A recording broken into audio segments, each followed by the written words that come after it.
أجمعون إلا إبليس أبى أن يكون من الساجدين. هنا خرج اللي كان فيه، خرج الحاسد اللي كان فيه. إبليس جمع كل أنواع الشرور هنا، جمع الحاسد، جمع التكبر. أبك أصل كل شر وفاسد في الدنيا هذين الصفتين، الحسد والتكبر. الحسد والتكبر يعني شوف مجموع كاين والعياذ بالله الناس ربي عاقبهم بهاتين الصفتين فيهم، يحسدون الناس على ما آتاهم الله من فضله ويتكبرون على خلق الله وهؤلاء من شر خلق الله. شوفوا إخواني، كاين بعض الناس والعياذ بالله كثرت مريض بالحسد. حسد مرض، إذا ربي عاقب الإنسان به هذا الإنسان لازم ليل ونهار يدعو الله عز وجل أن يشافيه من مرضه هذا. الحاسد دائما نقول الحاسد ما كاش حاجة تداويه، ما كاش حاجة تبراه، كاين حاجة واحدة بر، لازم يشوف النعمة اللي راك فيها راحت لك. الشيء الوحيد الذي يشفي غليله هو أن النعم التي أنت فيها لابد أن يراها أنها قد انقطعت وزالت عنك، وإلا يبقى مريض يقعد يحسد فيك. والحسد درجات، كاين بعض الناس وصل بهم الحسد يتمنى لك الموت، مع انه يعرف بالك انت راك اب عندك دراري صغار بالك كذا، معليش تموت، هذوك يعيشوا يتامى معليش، المهم تموت والعياذ بالله من شر خلق الله. هذا هو المرض الذي كان في ابليس. المشكل كاين بعض الناس من حسده يحسدك حتى على ابسط الامور باش تعرف بلي مرض.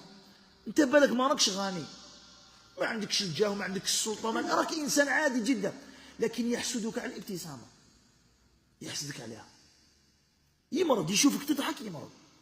يحسدك على حب الناس لك، بالك يعرف بلي جيرانك يحبوك، الناس يحبوك يحترموك، هذاك الشيء مرض هو ويتمنى لك الموت لا لي شيء.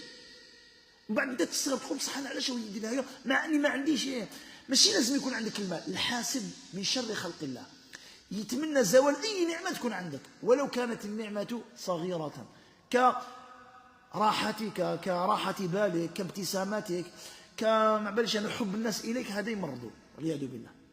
وزيد الحاسد يعيش في العذاب، هو يتعذب كالنار ياكل بعضها بعضا. لهذا قال القائل قديما: لله در الحسد ما أعدله، بدأ بصاحبه فقتله. إبليس هذا هو المرض، عباك مرض إبليس، وصل أنه في الملأ الأعلى عصى الله من السجود بسبب الحسد، ما نسجدش ونعرف نخسر الدنيا والآخرة. سجدة خسر بها الدنيا والآخرة، ما سجدها. لهذا قال: إلا إبليس أبى، يسميه العلماء كفر الإيباء من كلمة أبى. هذا بعضهم كيف يقسم أنواع الكفر يذكر هذا النوع، يسميه كفر الإيباء، ثم يضربون مثلا يقول لك ككفر إبليس لما امتنع من السجود. إلا إبليس أبى أن يكون مع الساجدين، قال: يا إبليس ما لك ألا تكون مع الساجدين. شوف الله عز وجل علمنا أدب، ربي سبحانه ما يحكمش عليهم بشرة، وهو يعلم سبحانه. سقساه علاش ما سجدتش، لماذا لم تسجد؟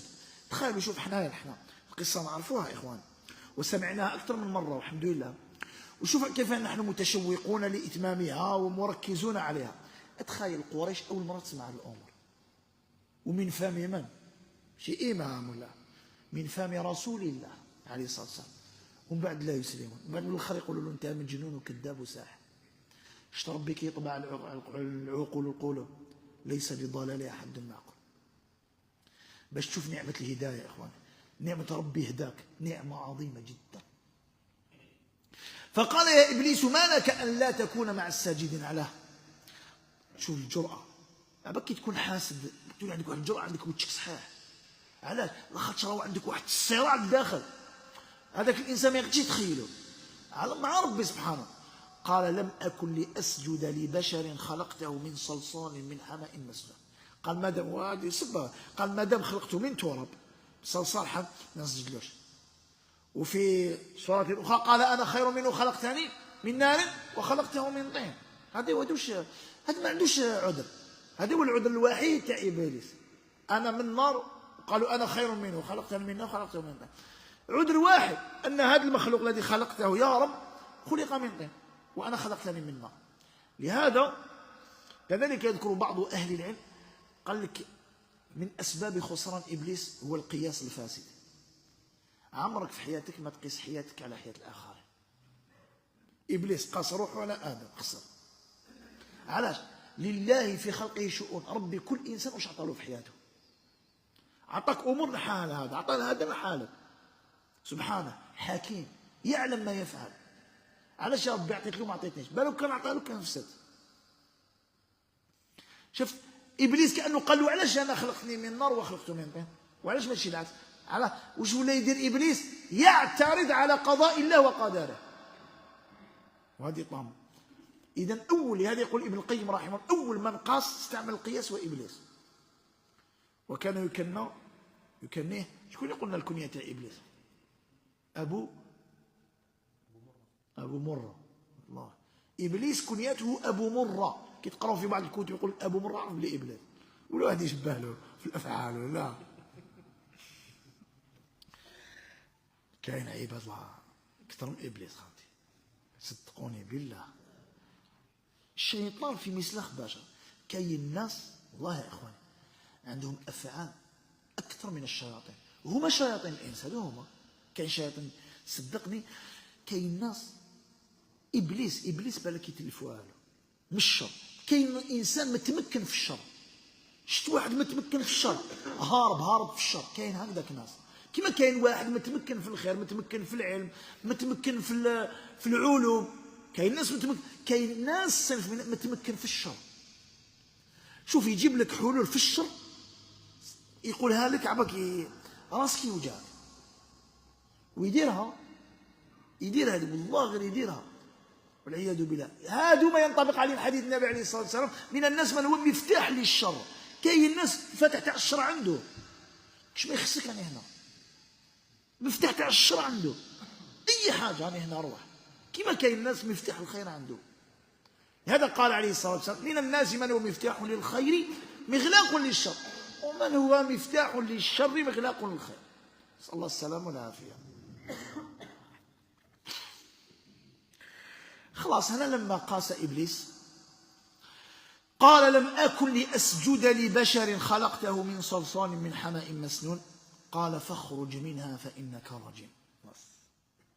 فاخرج منها من الجنة فإنك رجيم وإن عليك اللعنة إلى يوم الدين فإنك رجيم. ما معنى إبليس أنه وصف بأنه رجيم؟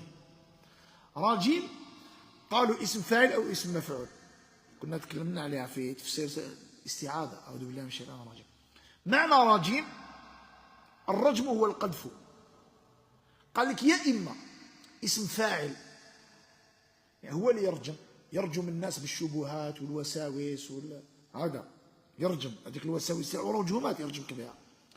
قال لك وإما هذا كي يكون هو الفاعل اسم فاعل على وزن راجم، أو راجم اسم مفعول يعني الناس ترجمه باللعانة والاستعاذة والملائكة ترجمه بالشهب وين يدور يتيريو عليه والناس بالاستعاذة أعوذ بالله. ما كي تقول أعوذ بالله من الشيطان الرجيم يفر. لهذا نهانا النبي عليه الصلاة والسلام عن اللعنة. قال لك لا تلعن الشيطان فإنه يتعاظم يزيد يكبر، ولكن استعيذ بالله منه. أعوذ بالله لا يضره، يرجم بها يضرب بها. هذا هو راجم، أي أنه هو يرجم الناس بالشر والوساوس والناس ترجمه بالاستعاذة. هذا والرجم في الأصل والقذف. ربي قال لك تعيش هكذا، تعيش منبوذ مرجوم في كل أقطار الأرض، والملائكة وين دور السماء يرجموا بالشهود. فاخرج منها فإنك رجيم وإن عليك اللعنة إلى يوم الدين. مطرود من رحمة الله إلى يوم الدين، إلى يوم القيامة. يوم الدين صح. هنا علاش قال إلى يوم الدين؟ يعني بعد يوم الدين. أليس مرجوما؟ أليس مطرودا؟ لا، هنا الوظيفة تاعو هذا هو ملعون حتى تقوم الساعة، ومن بعد قيام الساعة كاين جنة ونار.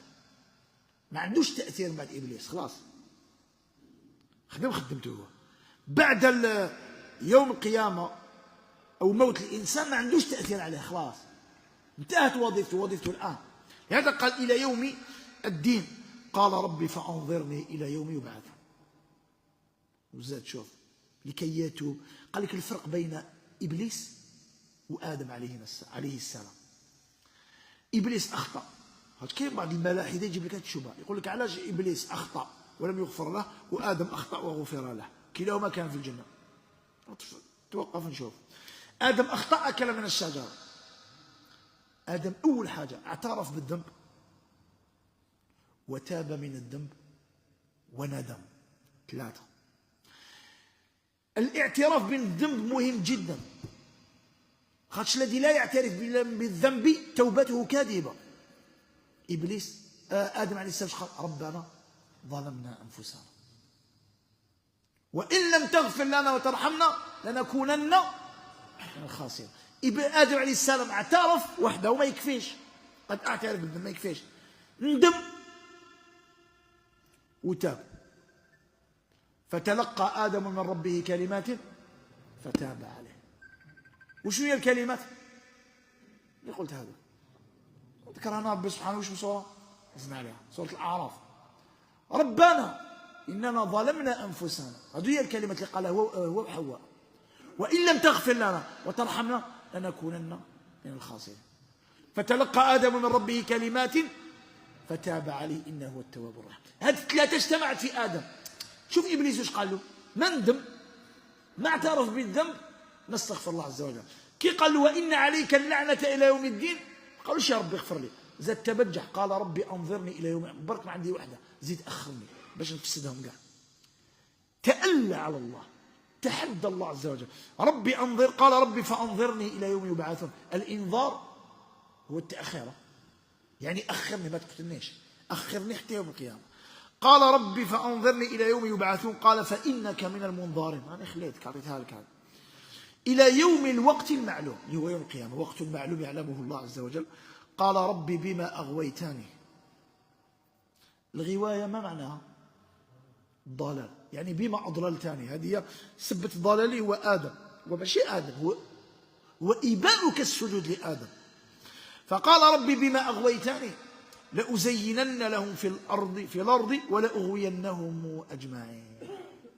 وهذه كلمة مهمة جدا. قال ربي بما أغويتني لأزينن لهم في الأرض، نزين لهم الشر. دائما نقول الباطل إذا لم يزين لا يقبله أحد، والله يا أخوان. لهذا وظيفة إبليس وشنو هي؟ يزين لك الشر، يزين لك الباطل، لأن النفس السوية اللي خلقها ربي أنه كان تشوف الباطل على حقيقته ما تميلش إليه. لكن لما يزين الباطل يؤثر في الناس. وظيفة إبليس تزيين الباطل للناس. لهذا قالوا هذه الكلمة. قال ربي بما أغويتني لأزينن لهم في الأرض ولأغوينهم أجمعين. ولهذا أعطيك مثال. إنسان عادي، إنسان ربي خلق الذكر والأنثى، هذا سواء الأنثى ولا الذكر، وكان عادي تشوف أنت مثلا تمشي امرأة عادي في الشارع، عادي امرأة عادي، أنا عندي أمي امرأة، أختي امرأة، زوجتي امرأة، عادي. بصح متى يتأثر الإنسان؟ ربي سبحانه عندما يزينها الشيطان بالتبرج والعوري، هنا يخلص. بصح لو كان كما هي، لكن هذيك الزوائد اللي هي من تزيين الشيطان، هنا يقع الناس في حبالها. لهذا قال عليه الصلاة والسلام ما تركت فتنة أضر على الرجال من النساء. وش ماشي خاطش المرأة، لا الإنسان عادي، مرأة راجل عادي. التزيين والعري، وفي الرجل كذلك، في الرجل كذلك. لهذا دائما الباطل يزين. قال لأزينن لهم في الأرض ولأغوينهم أجمعين. ما نخلي حتى واحد، صح ما نخلي حتى واحد. ومن بعد كان طائفة تنجو. ما كاش إنسان يسلم من إبليس. أكبر عدو للإنسان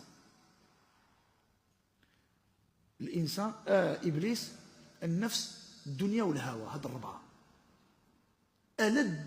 ألذ أعداء الإنسان. هذا الربعة إبليس فعلا، النفس، الهوى والدنيا. إني بليت بأربع ما سلطوا علي إلا لعظم بليتي وشقائي. إبليس والنفس والدنيا والهوى، كيف الخلاص وكلهم أعدائي. صح كاين طائفة ما يتقدر. قال ولأغوينهم أجمعين إلا عبادك منهم المخلصين. سبحان الله، الإنسان المخلص لن يستطيع أن يضره إبليس، حتى لو كان يضره ضرر قليل. المخلص والذي يعمل لله. وسبحان الله، ربي يعلم منك الصدق، والله غير يوفقك للإخلاص. بالك تبدأ بشوية شوية. أنا هنا كي نتكلم عن المسألة أتذكر مقولة عمر رضي الله عنه، قال طلبنا العلم في بداية الأمر ولم يكن لنا فيه كبير نية، يعني ما كانتش النية تاعنا الإخلاص الكبير مع الوالد. قال ثم أبى الله أن تكون النية كلها لله، ومن بعد النية كامل لله بفضل الله. هذا هو المخلص الذي يعمل لله. معليش نعاون خاوتي نفرح الناس ما كاش مشكل، هذا لا يعني أنك لست مخلصا، بصح دائما الله هو في المقدمة. يا ربي هذه لك، ونفرح بالإنسان هذا ما كاش مشكل. هذا هو. قال له بشهادة هذا الصنف الواحد الذي لا أستطيع أن أضره هو المخلص. علاش خاوتي؟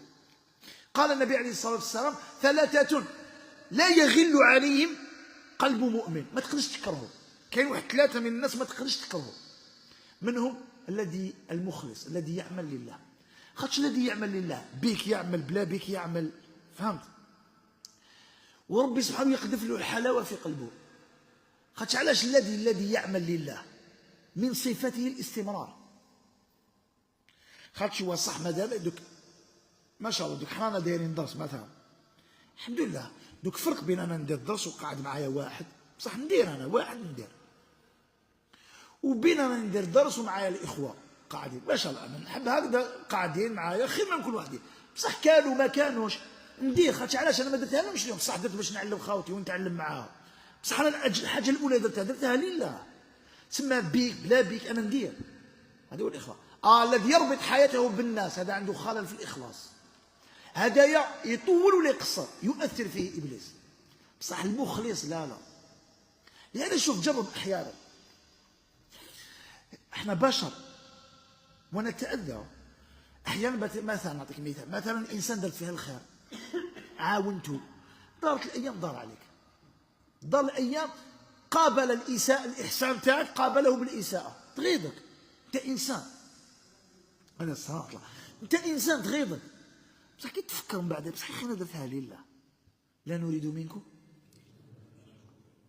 درتها لله، بالك غلطني بصح نكمل انا. خاطش علاش كان كنت نديرها لهذاك الانسان واذاني نحمد الله ما نزيد ندير لك، بصح درتها لله. وهذه تذكرنا في قصه ابي بكر مع مصطح ابن اثاثه، صحابي لكن اخطا وكان ينفق عليه ابو بكر ومعيشه هو ولد خالته، ولكن مصطح تكلم في عرض عائشه رضي الله عنها، اقسم ابو بكر انه ما نزيد ننفق عليه.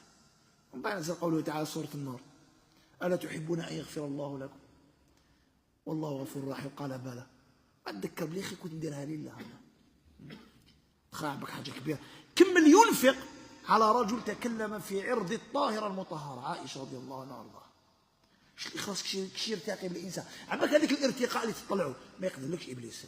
لهذا قال له هنايا ولاغوينهم اجمعين الا عبادك، بشهاده ابليس. هادو قالوا ما نقدرلهمش الا عبادك منهم المخلصين. فقال الله تعالى له: قال هذا صراط علي مستقيم. قالوا هذا هو الطريق تاعي، الصراط المستقيم الذي يوصل الى الله. قال هذا صراط علي، يعني واجب وحق على الله انه من مشى فيه سيصل الى الله، اللي هو طريق الانبياء، وهو اقصر طرق. ليه تلحق؟ كن صادق فقط. شو لازم نعرفوها. شوف، اقصر الطرق الى الله واسهل الطرق الى الله هو طريق الانبياء، وهو تصل الى الله في مده يسيره، برك خذ هذا الطريق. اما طريق الباطل دائما معوج. ولا تتبعوا السبل فتفرق بكم عن سبيله، كما قالت على سوره الانعام. السبل طرق هذيك تضيعك. لهذا يقولون اقصر خط الخط الذي يكون بين النقطتين، نقطه مستقيم، هذا هو. بصح طرق الباطل لا. شوف كاين الناس بزاف قال لك جربت هذه وما جربت هذه وما جربت هذه وما جربت، ومن بعد الحمد لله يقول لك تبين لي الحق. بصح كاين الناس كما هو كانوا معاه في الانطلاقه ما جربوش منا ومنا، ربي وفقهم في الانطلاقه ما عرف طريق الحق. نهار هو عرف طريق الحق صاب هذوك قريب يوصلوا، معليش، لكن المهم في الطريق، لكن صابهم لانها اقصى طريق. لهذا قال تعالى: قال هذا صراط علي مستقيم إن عبادي، ودي بشرى من الله، إن عبادي ليس لك عليهم سلطان. هذه الحاجة مليحة، إبليس ما عندوش سلطان علينا خلقنا، ما يتحكمش فينا، غير اللي يحب يتحكم فيه إبليس. خلاص، إبليس ما يستعملش معك القوة، التخويف، الضرب، الوسوسة. إبليس بالصدق والإخلاص والاستعاذة تتغلب عليه. إلا ما يدوكم بعد، إلا حبيت أنت تخضع له، هذاك أمر شغلك. لهذا قال تعالى: إن عبادي، نسبهم ليه ربي سبحانه، شرف. إن عبادي ليس لك عليهم سلطان، يعني قوة، إلا من اتبعك من الغاوين، غير اللي يحب ويتبعك بعد ما عرف الحق وذاق الحق وعاش الحق، ومن بعد ينتكس ويعيش طريق الباطل. هذا يعيش واحد الصراع يا خالتي، يعيش واحد الاضطراب لا يعلم به إلا الله، والله العظيم. وانا نشوف، وكاين ناس الحمد لله ربي عاود تابع ليه ورجع الى الطريق المستقيم. يحكي لك، يقول لك الحياه اللي عاشها بعد ما كان عارف الحق، كان عارف الحق ومن بعد انتكس على الحق. هذيك المرحله تاع هذيك الانتكاسه عن الحق بعد ما، ومن بعد عاود ولا بفضل الله. بصح قليل اللي يولي، كاين اللي يولي بصح ما يقدر، كان قليل اللي يولي كيما كان. علاش دائما نقول الحق عزيز والاستقامه عزيزه، قدر ربي يمدها لك برا في حياتك تضيعها. المهم كاين هذوك اللي كانوا على الاستقامه ومن بعد ضاع، دخل في متاهات كذا تاع المعصيه كذا، ومن بعد بفضل الله عاود رجع.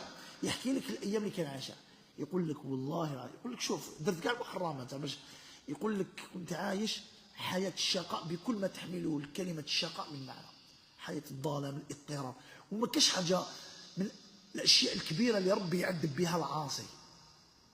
هذه دوها فائده خاوتي. من اكبر الاشياء التي يعذب الله بها العاصي هنا في الدنيا، ويعذب بها الذي يعيش بعيدا عن الله، باش يعذبوا ربي من انواع العذاب في الدنيا، يعذبوا بالوسواس والاكتئاب. لا يعني انه مثلا واحد مسكين، كاين خالط مسكين مريض مثلا مرض وسواس ولا سمى عاصي، لا احنا ما نشكيو على ذاك الوسواس، لا ماشي تاع المرض. الوسواس هذاك تاع أين هو الحق، راني في باطل، راني في حق، والاكتئاب ماشي فرحان. من أكبر العقوبات للعبد العاصي في الدنيا هو أنه يعيش حياة الاكتئاب، وتصيب عنده كلش بالك المال وكذا، لكن مكتئب. ما معنى مكتئب؟ ماشي فرحان. ما معنى مكتئب؟ كل حاجة يديرها ويريد أن يفعلها ما يتلذذش، لا يتلذذ بها. علاش؟ المعصية فسدتها له، المعصية فسدتها له، لأن المعصية شقاء. فاللي هو عايش في هذه الدوامة يراجع نفسه من جانب المعصية. كان يقول بعض السلف: والله كنت لأعرف معصيتي في خلق دابتي وزوجاتي. قال شوف كيفاش نعرف روحي باللي عصيت؟ قال كي نشوف الدابه تاعي تغيرت عليا، ما ترفدنيش مليح، ما تسمعليش، والزوجه تاعي قال تتطاول علي ويكون بيني وبينها مشاكل، نعرف بلي كاينه حاجه فيا انا. وبعضهم كان يقول: كنت اعرف معصيتي في قيامي لليل، نهار ربي ما يوفقنيش قيام الليل نعرف باللي راني دايرها درت ما شوكش كان يحاسبون. المعصيه شقاء، تفسد لك حياتك، تفسد لك العلاقه بينك وبين الله وبينك وبين الناس، وتخليك تعيش حياه الاكتئاب. إن عبادي ليس لك عليهم سلطان إلا من اتبعك من الغاوين، غير اللي يحب يتبعك يا إبليس. وبهذا انتهى الحوار بين رب العالمين وإبليس اللعين. وكان مواضيع أخرى فيها تفسير أكثر. بعدها وش قال الله؟ وإن جهنم لموعدهم أجمعين. كل من تبع إبليس موعده جهنم. وإن جهنم لموعدهم أجمعين. وبعد لها 7 أبواب لكل باب منهم جزء مقسوم. الجنة فيها 8 أبواب، وجهنم فيها 7 أبواب. بعض الفضلاء من أهل التفسير قديما ذكروا، قال لك الأبواب هنا المقصود بها الدركات. الدركة الأولى الدركة، الجنة فيها درجات تطلع، وجهنم فيها تحبط دركات، دركات درجات. الدرك الأول إن المنافقين في الدرك، هذا دركات. قال لك هاد السبع دركات، الأبواب هذه هي الدركات، دركات جهنم. قالوا كل واحد لها اسم، هذه بعض الفضلاء قالوا منها ما اسمه الحطامة مذكورين في القرآن، صقر، هذا لظى مذكور في القرآن هذا. فقال كل دركة باسمها، هذا هو المقصود. لها 7 أبواب لكل باب منهم جزء مقسوم، كل واحد عنده المكان اللي يدخل منها. كاين تاع الشر في هذا الباب، كاين يخير أبواب 8. سبحان الله دارهم كاع. كاين الله المستعان، نسأل الله السلامة والعافية. لها 7 أبواب لكل باب منهم جزء مقسوم. بعدها تخيل قريش تسمع هذه الآيات، آيات سورة الحجر رائعة جدا، خاصة تكون بأدائها النبي عليه الصلاة والسلام، ولا يقراها أبو موسى الأشعري ولا عبد الله بن مسعود. قال بعدها إن المتقين في جنات وعيون. يقول بعض العلماء ما كاش حاجة يتنعم بها الإنسان مثل الخضرة والماء، اللون الأخضر والماء. قال لك ولهذا اختارها الله عز وجل لنعيم أهل الجنة. ربي خلقنا كي تشوف الأخضر تريح. شوف أي إنسان مثلا يسافر ولا ويمشي مثلا، خاصة هذه الأيام الله يبارك صبت المطر ما شاء الله، بلادنا خضراء. هذا كي تشوف هذيك الحقول الخضراء حبك البصر تاعك يريح. هذا شفتوا احنا الغاشي، هنا سيركيلاسيون تاع العياط كلاكسون، تشوف غير الصفر، تحب تشوف يلصق فيك بنادم، تخرج بدك تشوف الخضر على مد بك تريح. ولا تشوف الماء ولا تسمع الماء ما تسمعه برك تريح. الماء خارر، الماء واد ولا منبع ولا بحر ولا تريح، فالماء تسمعه وتشوفه. الذي خلقنا هو أعلم بنا أن الحاجة اللي تريح الإنسان هي الخضرة والماء والوجه الحسن، كل حاجة شابة. هذا قال لك فلهذا جعل الله عز وجل هذه الثلاثة في الجنة. الخضر، الجنة خضراء ببساتينها، والمياه تجري من تحتها الأنهار. لهذا قال تعالى في جنات، ماشي وحدة، جنات وعيون. والوجه الحسن، أهل الجنة يعني لا يمكن لك أن تتصور، رجال ونساء، لا يمكن لك أن تتصور كيف الله عز وجل جعلهم على أحسن هيئة. الجنة رجالا ونساء. قال إن المتقين في جنات وعيون ادخلوها بسلام آمنين ونزعنا ما في صدورهم من غل إخوانا على سرر متقابلين. هذا لازم نحبسه. إن المتقين في جنات وعيون ادخلوها بسلام آمنين. قال لك لا تتم النعمة إلا إذا كنت تعيشها وأنت في سلام وآمن. نعمة السلم والآمن يا أخي، أنا بها ربي يذكرها. ودخلوها بقاش تدخل بسلام. أما السلام يعني سلمكم الله من كل ما يؤذيكم ومن كل ما يفزعكم، ما كاش خلاص. وزيد الأمان. لهذا قد أنت تعيش في الدنيا نعمة عظيمة، نعمة الأمن والأمان. قد أنت عندك المال، عندك الجنات، عندك العيون، بس ما راكش آمن. عدم الأمان يفسد الاستقرار النفسي. ما تتلذذش بهذيك النعمة اللي راك فيها. يعني واش نفهموا؟ أنه لا تتم النعمة إلا بالسلم والأمان. أي نعمة في الدنيا ولا. لهذا ربي سبحانه ذكر هذا. إن المتقين في جنات وعيون ادخلوها بسلام آمنين.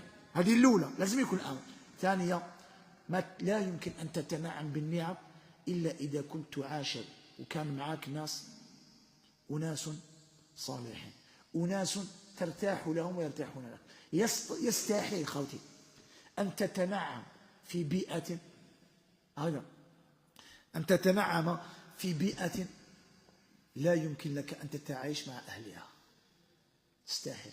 يكون عندك وش يكون، صح عندما يضعونك في المكان الخطأ لا تتنعم.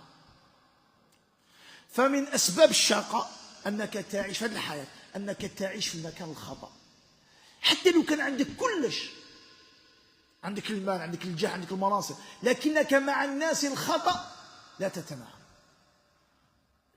لكي تتم النعمة لازم تعيش في الخير وتعيش مع أناس تشعر معهم بالخير. هاي الشاهد.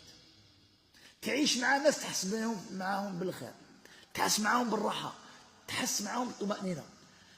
الإنسان اللي كي تعيش معه ودير معه الحسابات ماشي معيشة هذه وماشي حياة. خوك في الله ما ديرش معه الحسابات هذا. أما اللي كي تشوف الشقاء هذاك هو اللي تعيش معه بالحسابات، وهذا شقاء. ومنه الجار السوء من أسباب الشقاء. لهذا هنا الله عز وجل قال ادخلوها بسلام آمنين. ونزعنا، شوف لا تتم النعمة حتى الناس يكونوا معاك على خير. ونزعنا ما في صدورهم من غل إخوانا، اللي عايشين كاع واحد ما يحسدك، واحد ما يحسب لك أو شراه أو دا أو عطاولو من أو يجيب دراهم. ونزعنا ما في صدورهم من غل إخوانا على سرر متقابلين. ما كاش في الجنة الحاجة الأولى اللي حانا ربي، ما كاش غير حاسب، خلاص محلنا هذيك النقطة السوداء. ما كاش خلاص كي تعيش مع ناس ما يحسدوكش وما كاش غير الحمد لله تعيش في أمان. مازال هذا حسن شحال من حاجة اللي يفهم يقول لنا شغل هذيك تاع عايدة نكملوها. على سرر متقابل. ونزعنا ما في صدورهم من غل، الغل والغش، إخوانا خوك على سرر متقابلين. يقولوا أنه في أهل الجنة كيف السرور، قال لك كراسي عالية من نور، كل يوم على العشية يتلاقوا أهل الجنة ويتسامرون ويتبادلون أطراف الحديث ويتذكرون الأيام الجميلة من أيام الدنيا. من هذه الحلقات إن شاء الله راح